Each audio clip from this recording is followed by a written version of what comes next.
And I will direct this question to John Amma, because when you talk of young people, we know the leaders in power today in Africa were once young. I will give one example of Joseph Kabila in DRC. He took power when he was a young person, but did he bring about change? No. I will go to Uganda. When Yoweri Museveni, the president, took power, he was also in his 30s. So my question is having young people in the political arena or in these decision-making places enough? John Amma, tell me, is it enough? Is having young people enough? Will they really bring this change? Will politics change Africa? I don't think so. If it did, we would have seen massive change over the period. But let me see if I can address the question. If you look at the history of our democracy, like the honorable members said, you realize that a lot of young people have championed the tenets of our democracy. But we've got to interrogate the tools with which they advance that economic transformation that they sought. Whether or not we've seen the benefits thereof, that's another question that must be interrogated. So are more young people knowledgeable? Are they skilled enough to understand tools they can use for social change? So you have people like people who are using social media in Nigeria to advance policy change using not too young to run. I don't know if you're aware of that. They're able to lower the voting age through participatory democracy, to engage in leaders and stuff. And I like to be very practical. So I'll give you some practical views. When we started out in Ghana, 2011, 2009, there was nothing about startups in the country. Everybody's thinking about SMEs, etc. A commencer, I saw you here. Are you here? Where's the commencer? A commencer and I then said we were organizing events at the World Bank. I used to consult for the World Bank. And then we organized the Ghana Youth Employment Forum. And we asked our question, where will the jobs be? Out of that, we put together a policy for the government of Ghana, which was put in the 2012 budget. Echo, am I telling lies? No, it's true. Good. So if you Google it, you will see it. We understood that part of the process was getting involved. We can no longer stay back, but we can get involved at the grassroots like she did, whether it's in voting, etc. What did we do again? Realized that Ghana did not have a fund for startups. So we started again engaging government on that. And what we did was now to help government set up what we now have as NEIP, which used to be Yes Fund as well. We engaged Rasmussen back in his time. Let me show you what that works to. Engaging young leaders ensures that you're showing value as well. Many of us like to interact with young people who have shown that value. Value comes from personal development. If you don't develop yourself, no one will listen to you.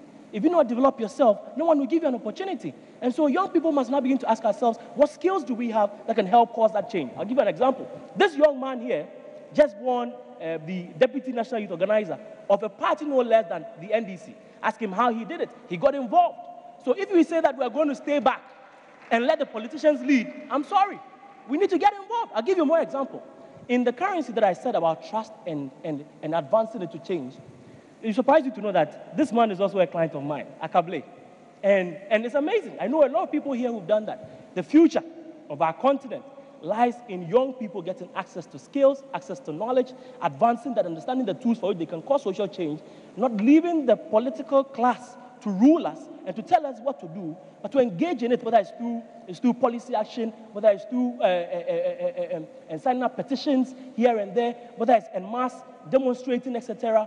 But the right to demonstrate must come from showing value. And so that's my principal point. So we did a round of applause for John. We did a quick head count of the people in this room who John Amma doesn't know, and there were only 3 of them. So just before we take an interlude, and boy, what a special interlude we have planned for you. But just before that happens, I want you to take a quick look around the room. You will notice some very unique art displayed in all the corners of the room. Several artists have been slaving from this morning until now to create these wonderful pieces. And some of them will blow your mind. Go into the corner, ask for an art piece called Yehiasa. The artist will explain it to you and you will be amazed. Here's the best thing.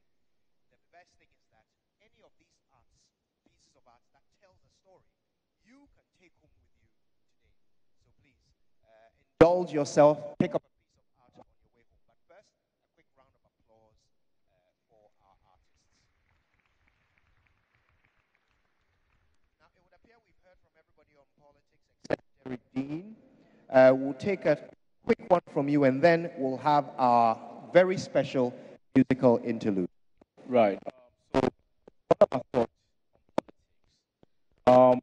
We need to understand that politics is not just holding the microphone and talking to mass and a lot of people and getting them to cheer you on.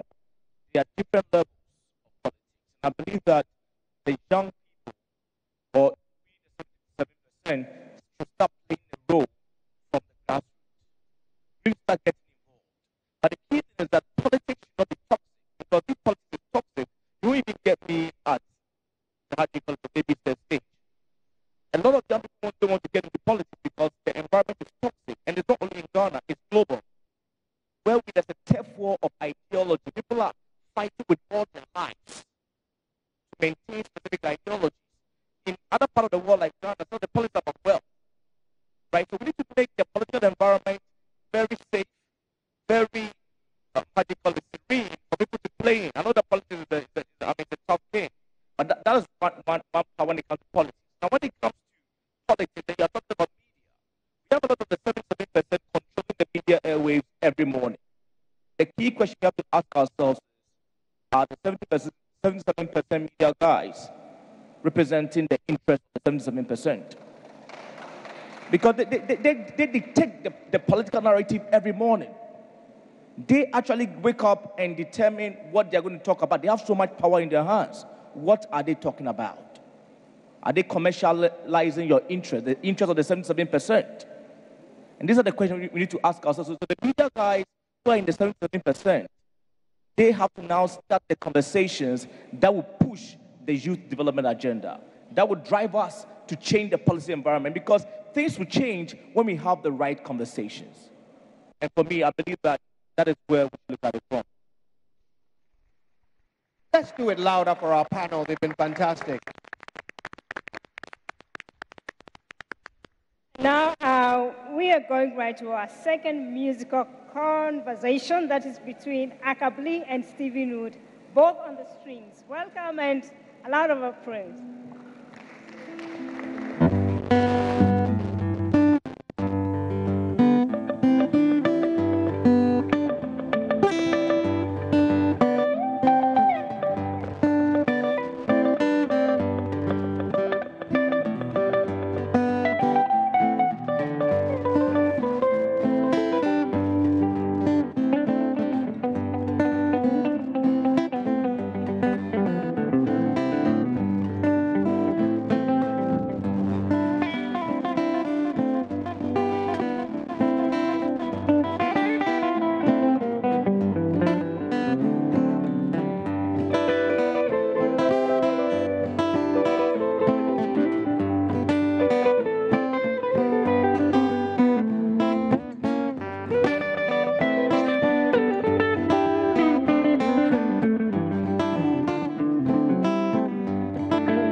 Yeah. That's how it is. I've heard a lot of people talking about 77 and 23 years. I would say 77, you are fucking lucky, and unfortunately, you are unlucky. Most of the 77%, you have social media, but you use it negatively. I quite remember during my time, I was floating from Tema to Accra to learn. You have social media to learn. You refuse to learn. You prefer to do WhatsApp and do, how do you call it? Selfie. And I mean, it won't help you. I mean, what I want to tell you is that 77%, politicians are only 20%. They can do all the laws and have whatever, but you are the majority. This guy is part of 77%. He's learned. So I will urge you to learn, use social media positively. What will you do if I should play anything like wow? Like,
wow, that is fantastic. Thank you both so much. By the way, you've been enjoying the music of Akable and Mr. Stephen Wood. O.T. Wood. O.T. Wood. Now, let me tell you a little bit about these two. Mr. Akable, who represents our 23% in this particular dialogue, is an award-winning instrumentalist. In 2016, he was Instrumentalist of the Year at the Ghana Music Awards. But you might know some of his work from early on when he was a member of the legendary Western Diamonds Band. Yep. Played alongside Papa Yankson and many others. Also, Oti Wood has an illustrious career ahead of him, because guess what he has already done? In addition to being a wonderful, skillful artist on the guitar, he has collaborated with Ed Sheeran.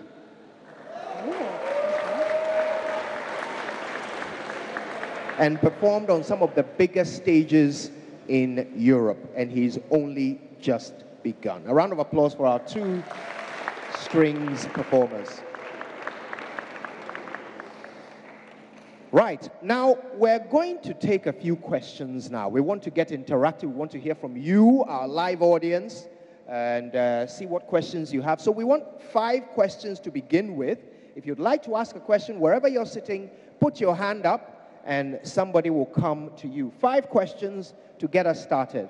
Now, while we're identifying our 5, I want you to meet a legendary Ghanaian artist. Ladies and gentlemen whose hands are not up, put them together for Larry Otu.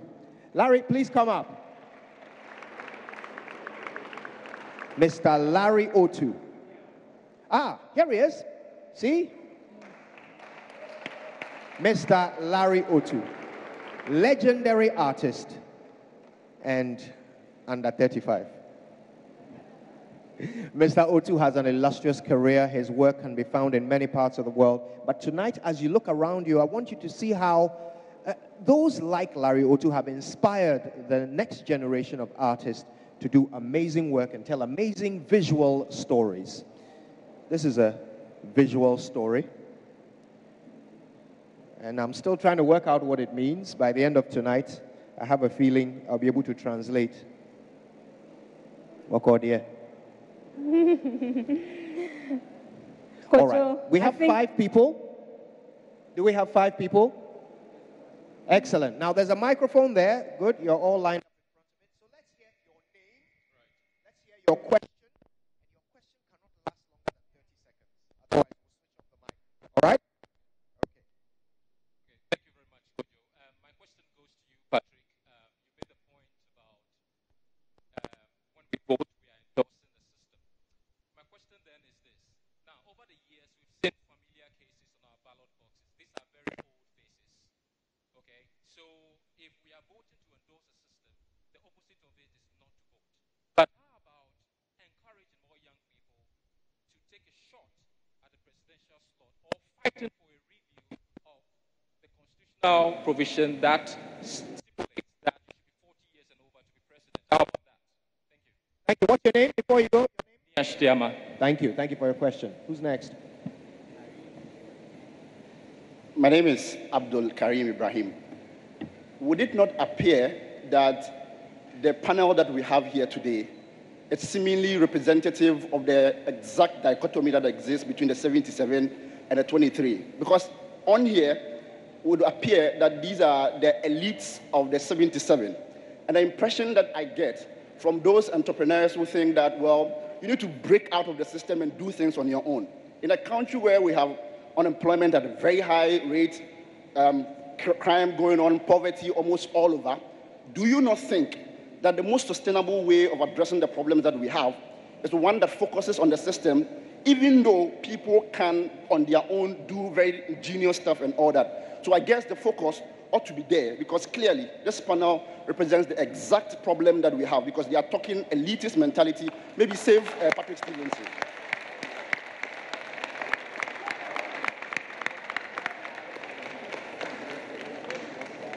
Okay, thank you. My name is Deladem, and I think my question is related to what he just said. Your question is to who? Related to the guy who just left here. Okay. I think, first of all, I want to say something. One of the panelists made a statement about the government not owing anybody anything. I think that is very wrong. The government owes us everything, because once you pay taxes, people are supposed to be accountable for that. So let's just correct that before we move on. Okay, now my question is, thank you. My question is, don't we think that making a fight against the elder generation or the older generation, like the 77 against the 23, will be a battle the youth will never be able to win, rather than seeing it as a battle of ideas? Because I think that youthfulness is ideas, it's not about age.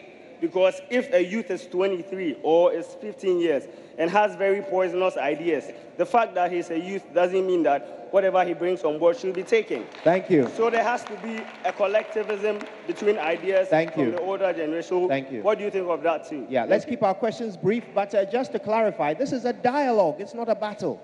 You've seen 23 and 77 play music together. We are talking to them, we're not fighting with them, okay? Thank you for that question, though. I think there's something in there. What it means, Kojo, is we are talking with, not to. That's right. But a very good question at that. Next, please. Thank you very much. My name is JC. Please, earlier on, before I started, we were asking a question about young youths who are aspiring to be the president. You made a scenario about what happened in DR Congo, whereby the young youth didn't perform very well. And I was like, does it really mean he didn't perform, or the elders who he was looking up to that made him not to perform very well, or him himself as a youth didn't perform very well? So who's that question directed to? Please, I'm asking to the host. Okay, all right. One more question, and then we'll get some answers. Okay, thank you very much. My name is Victoria, and my question is directed to the panel and our honorable members of parliament present. In a context where I remember one honorable member said, being a member of parliament, you don't really need money to be. That is a theory. But then in reality, that is not it. But then, so my question is, in this realms of we preaching virtue and practicing vice, how do we, the 77%, being made by the 23% to take the virtue they are preaching, but then practicing the vice, how do we cope with it, and how do we relate with how the things are going? Thank you. Wonderful, wonderful questions. Thank you so much. I guess, Patrick, you got 2 questions, didn't you? So we'll start with you. So thank you all for the questions. I think they're all very amazing questions that focus on the themes of the conversation. Now, there's a question from Ernest, I believe, about, the claim that if you say people vote, they vote to, first of all, endorse the system, then the alternative is people not showing up at the polls. I think it would be a very wrong way of misconstruing the point I made. What I'm saying effectively is that when you go to the polls and you vote and endorse a system, don't go back to sleep. Because today we have all kinds of people who are setting up civil society organizations who are trying to compel the system to deliver on certain results politically, economically, and socially. And so when you're going to the polls as a young man, you should recognize if they are being given a bag of rice before you go to the polls, when you get there, recognize, first of all, that you are endorsing the system that delivered the bag of rice to you. So tomorrow, when you go back to that system to demand certain reforms that is inclusive enough for you to participate in governance, you're going to have a problem. And so I don't suppose the alternative is don't show up at the polls. Of course, there are those who equally believe that if all of a sudden the voter population of Ghana, for example, which is in excess of 10 million, all of a sudden reduces, say, in the next 3 election cycles to something around 1 million, right? You have 12.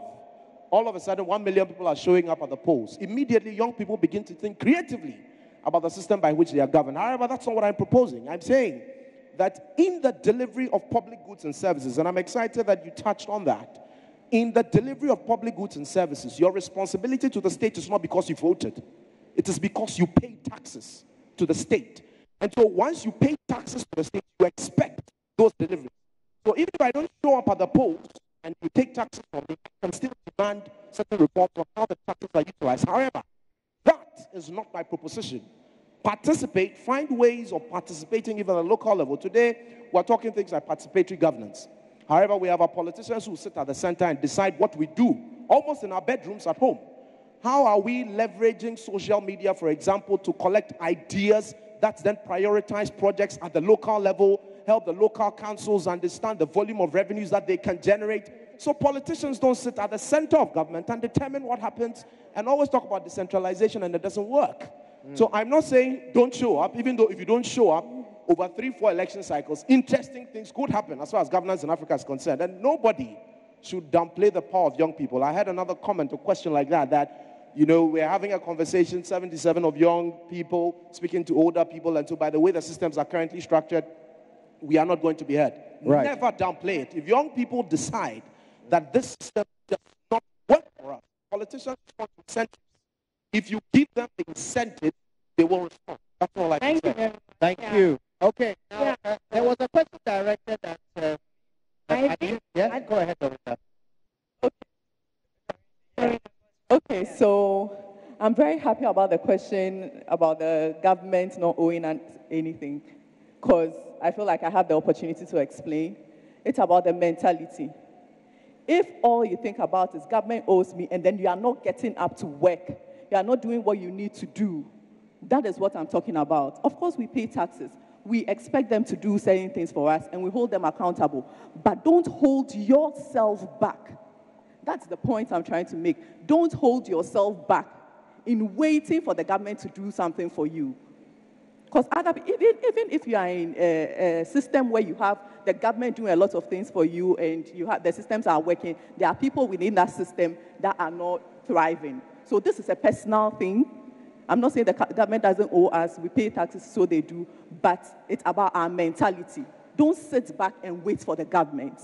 That's what I meant, and I hope it's clearer now. Thank you very much, Dorinda. I think we'll go straight to Ivy. There's also a question directed to you. About about whether you need money to set up a business or the politicians are using money to get votes or whatever. I'm not saying that you don't need capital for a business. Money is an essential part of being an entrepreneur, because you need money in order to set up whatever it is you want to do. Whether it's a factory to process something or you're buying something and selling it, whichever way, you need money. But what I'm trying to say is that do not think that you need like a certain capital somewhere in order to start a business. Once you have the drive, the passion, and you believe already in what you want to do, you have the confidence that this is what you want to do, and this is something that, whether it takes 5 years, it takes 10 years, you would be patient enough to wait for the returns. You should be able to invest, even if it's 5 cedis a day, onto that dream. And that shouldn't cost you any problems in changing your lifestyle because of that. Even if you have to change your lifestyle because of that, because it's a passion, you would find a way to do that. But I'm not saying that you don't need money in order to start a business. You actually need money to start a business. But then there's credit lines too. Don't be like me that was afraid to take credit. I was so scared. But to grow a business as well, you need credit. So don't be like me before, that I used not to. I ran away when somebody says, oh, I can give you a credit line. I'm like, no, I don't want credit. But you can also access credit. Thank you. Thank you so much. A round of applause. Now, we're going to take 5 more questions so that our other panelists can also contribute. The 77%. Yes. We are not elite at all. I don't know if you are listening to our diction and feel that we are elite. If you know me personally, I'm sure if you know him personally, you will know that we are almost coming from the same extraction as you.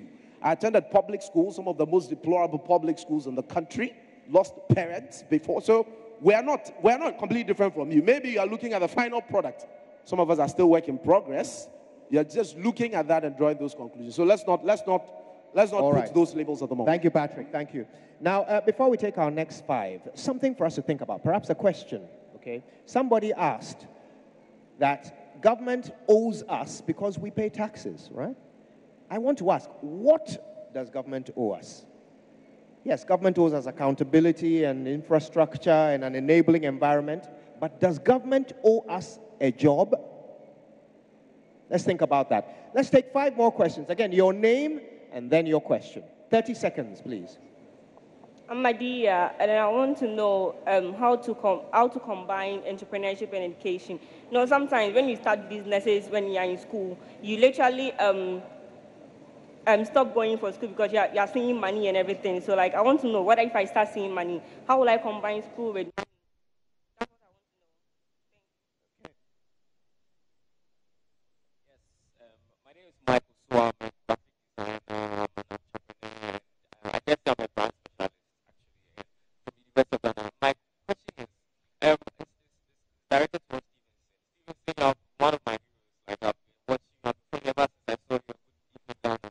And the question is, I've been to Imani events, Imani Ghana events. The main problem that I realize is that the implementation of the policies, right, is there's a delay in that. So then, what I'm thinking about, okay, right, the 77% that has been organized by Dutch Roll, how are we going to ensure that we get the results that we want?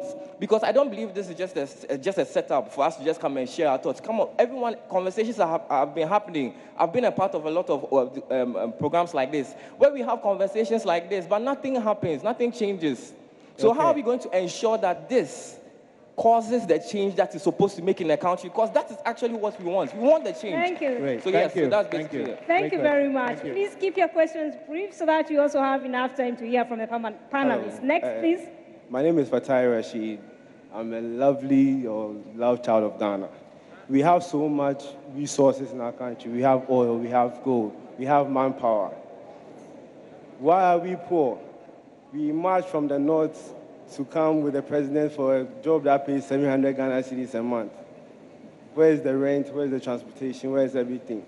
For example, this identity issue we had. You mean police people could come here and now protect our lives where you had to wait hundreds of people to die? Who is being held accountable?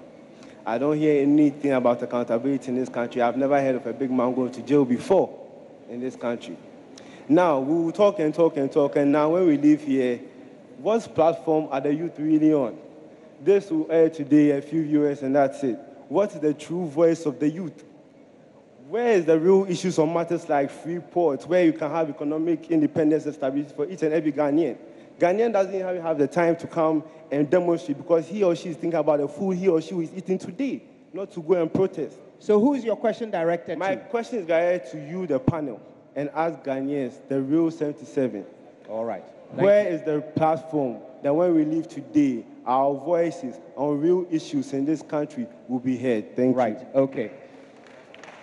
Okay, let's take 2 very quick questions so we can hear the answers, okay? Thank you very much. And my name is Ibn Zatete. I have a very simple question. And then it goes to all the panelists. I want to ask that, don't you think that the 23%, when it comes to political arena or political terrain, the 23% are sabotaging the 77% of us sitting here? Don't you think that? Thank you. Thank you for your question. And last question from you, your name? Hello, everybody. My name is Moses Norbert. And my question is to everybody here. I think the youth of today are so focused on the present and not the future. And to start something for the future, there have to be sacrifices. And so I feel that as a student, I'm not supposed to be paid for being in school. So therefore, what can the government do with these monies you pay to me in school do with? So let's take for a scenario, I'm a teacher in training college, I'm a nurse. Why can't I sacrifice these allowances to be implemented into building hospitals, schools, that when I'm done with school, I will have somewhere, to toll in line with, rather than taking these petty allowances and coming out of school where, to be frank, the new hospitals, the current hospitals and current schools are choked. So why won't I sacrifice this monies I'm taking in school? Let them build more schools, let them build more hospitals, so that when I'm done with school, I will have somewhere to toll my head. Thank you. Thank you. Well, question on youth and sacrifice. And that questioner is hoping that if he sacrifices his allowance, it will be used to build a school. Okay, let's hear from you. Very interesting questions. Derry Dean. So one of the things, an observation I've made is we are very very smart and confident youth here. And the articulacy, the way people are asking their question really makes me very happy. Now, let's go to the questions. We spoke about enabling environment, government owing us, and that because we pay taxes. I believe that, yes, government, like Kojo said, has things that they have to do generally for the people. Let's assume, right? Let's assume that everything is on point. The policies are there, the infrastructure is there, we have everything that we need to move as a nation. I have a question for the youth. Are you ready? Are you ready? Do you have the ideas? Do you have the attitude? Do you have the culture? Do you have the integrity? Okay, that's fine. Then, Ras, have you heard? Okay, now, so these are the things that we talk about when we say government does not owe you anything. You need to be ready. It doesn't mean that government does not have things to do, right? Let's note this. Imagine you are in a home and you are dependent on your mother and father's salary, which is not enough. And they have 4 kids. They all have to go to school. Let's say that the salary is 4,000 cedis, 500 each from both parents. And they have 4 kids. They all have to go to school. And you are a child as part of the family. What will you do? Are you going to push them to give all their money to you and feed you? They will try to economize, right? So sometimes when we think about some of the challenges, we pay taxes. I'm not saying that government is not accountable to us, but are the taxes enough? What can we do as young people to generate more taxes for the economy?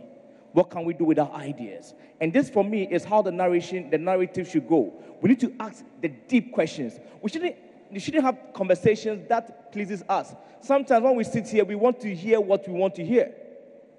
We want to hear the nice things. We want to hear, yeah, there's a problem. What does that mean? Let's come up with solutions. Let's talk about ideas. Because for everything, there are nitty-gritty, there are details, there are nuances. We need to start as youth trying to know how to understand, how to analyze, how to critique, how to look at things from different perspectives, how to look at the future, how to marry that with the present. It's not just, we don't see things black and white. It's not like that in the world. There are ways to go about things. I believe that these are the kind of skills, those skills that we need as youth to drive us forward as a people. Thank you. Thank you very much. And I'd like to ask one question, because there's someone who said that it should not just be a talk. Like, he was concerned that we're just talking and then that ends and there's nothing that will be done after this. And I want to pose a question as one person here wanted to know. What can you say? And I think I will put this as a closing comment, and I will give this chance to Dorinda. Does this end with a talk? And how can we ensure that the young people take this home? The thing is, DW is not stopping this discussion. DW, the Chavela is not stopping. I think we are not stopping today. But Dorinda, tell us, how can the young people do to ensure that it's not just talk, we want action? Take the action yourself first. Anyway, on a serious note, we all don't want to sit here and then waste our time and then there's nothing afterwards. But it's up to us what we do next. There's a forum that we were shown that you can go online, you can add your voice. But aside that, you have to take some actions yourself. You have to get up yourself. I'm a strong believer of people need to take responsibility for things. I'm a strong believer in that. So I feel like the talk can continue. We can continue talking about it. But what are you doing? What can you do? There was a question about somebody combining, I'll come back to, but somebody combining entrepreneurship and then education, right? It goes back to the whole thing. It's about prioritizing and then finding out what is best for you, what is best for your situation, and then prioritize and then do what you have to do. It's not going to be easy because neither of the two are easy things to do by themselves. Now you're combining two things. They are very important. But to bring it back to your question, what I'll say is when you prioritize right and then you form the right connections, don't waste your time. Form the right connections. Somebody else has a solution for something you have a problem for. Link up, work together. You can start with 2 people, your roommates. You are adding on before the big people, because maybe you don't have the platform to get it going. But how do big platforms and big groups start?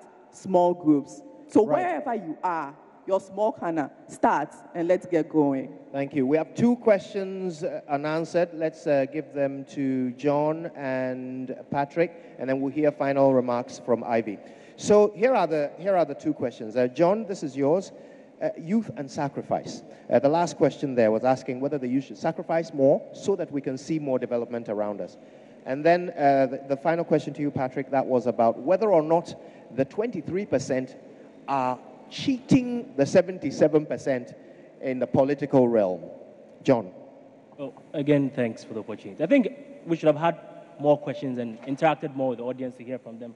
There seems to have a lot in them that they want to share. We seem to also be asking a lot from the political class, as though they're going to change our future. The politicians won't change our future. I'm sorry, Russell Barak, you can't. You can put in place an enabling environment. For example, you hear talk about macroeconomic fundamentals, stabilizing prime rates, influencing interest rates, ensuring that we have a stable debt to GDP ratio, ensuring that, and if you look at all of these things, there's an underpinning. These 2 major political parties we have in Ghana have different ideologies. There's a socialist, there's a capitalist. So there's a difference in policy action when they assume power. So now we are going through a sort of restructuring, as the MPP says. Is it really a restructuring process? Look, companies are suffering. Companies are laying off workers. And yet you're championing policies and people are complaining. And the NDC was the same. And so the solution to it by the political class is that we should have a national policy, a national vision. And so there's a referendum on what the future should look like for us. I'm sorry. It's a stock shop from all of these 2 people. The future lies in us. And the sacrifice is understanding, like I said earlier, the unique gifts that we carry. Because if you take Nigeria, a company like Andela creates a small solution and has been able to raise about, what, 200 million USD from Facebook. Come to Ghana. I know a young man called Aloysius Atta, who runs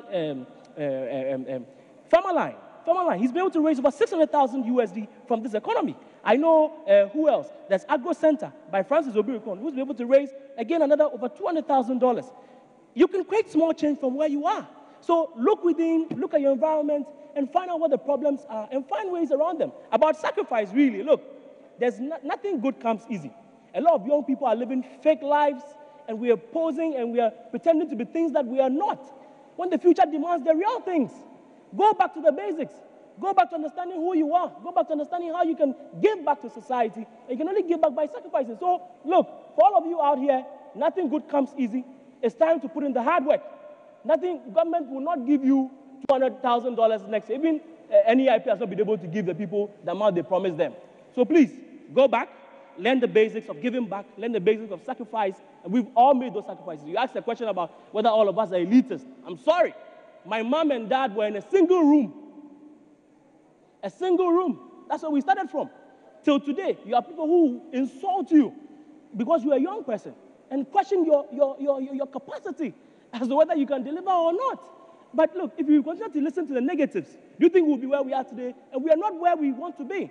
But we are driven by the fact that all of these mistakes, all of these sacrifices we continue to make for the good of this country, for the good of ourselves, will make sense when our ideas are affecting real people. Look, let me end by telling you something. While we sit here, there's someone in Kwewu, there's someone in Laura, a youth who has not seen even a smartphone before. And I've seen that. There's a young person who's walking from about here to Circle just to ply his trade. Are we thinking about that person? So let's sacrifice for the future. Thank you. That's a poignant point to wrap up on, John. Thank you. Patrick.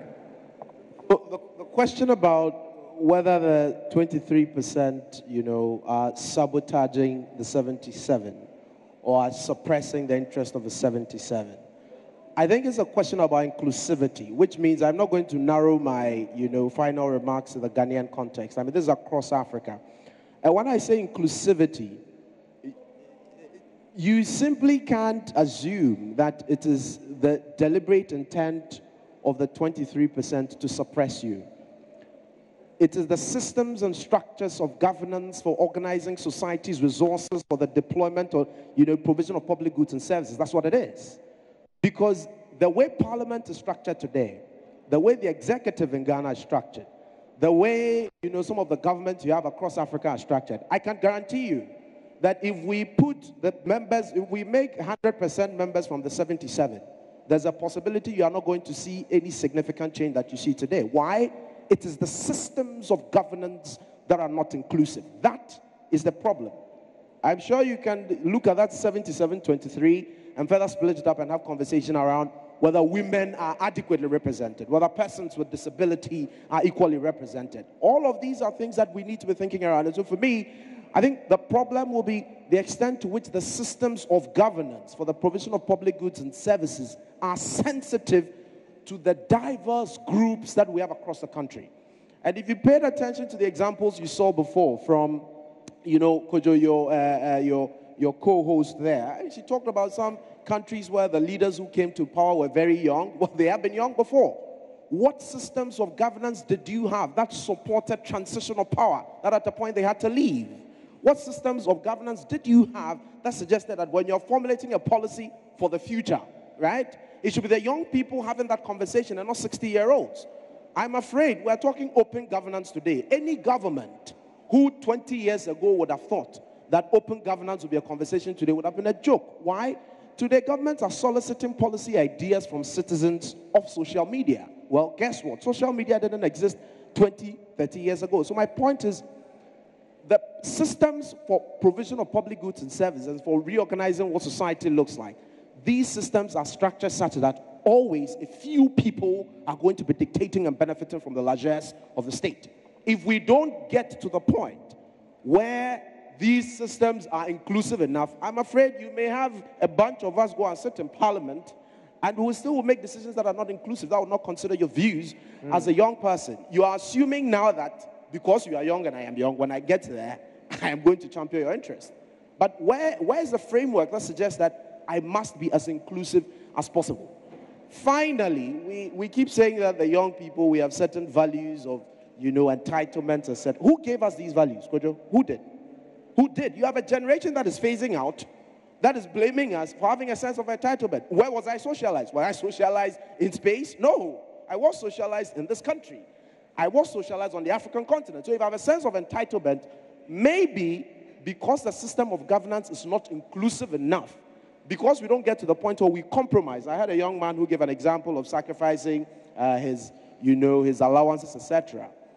You see, we don't learn to compromise and get to the point where we agree on an amicable solution that supports the development of Africa. We don't. Yeah. So it's always who has power, who cracks power, and all the time it's always at the detriment of those who do not have a voice. And so it appears as though today those who don't have a voice are the 77. I am saying let's start having the conversation about how our governments, our systems, whether it's on the lines of entrepreneurship, politics, or whatever it is, are very, very inclusive. Thank you, Patrick. Thank you so much. Now, we've got very little time left. We're going to take the final, if we have literally 1 minute to hear from Ivy's final thoughts before we bring you the best musical interlude yet. Go on then, Ivy. Okay, it was a lovely evening, great ideas, and I was impressed with the questions the audience came up with. But what I'll leave you with is find your passion. Do your SWOT analysis of yourself, not even the business, yourself. Understand you. And when you find your passion, it will drive you to do all it takes to get your business on the road. Thank you so much. Thank you. That's beautiful. Yeah, so before we wrap up and before we are done, I would also like to invite, I know not all of you got the chance to talk here, but our 77% team will be right outside there, ready to take your questions. So please, if you're burning with a question, just go turn left and Eddie Micah Jr. will be waiting right there for you. Thank you very much for joining Dr. Vela. So it's not just talk. Let's now start the action today. Thank you very much. All right. Now, we saved the best musical interlude for last. Ladies and gentlemen, you may have already seen him, so the intro is a bit of an anticlimax. But representing the 77%, put your hands together for Bossa.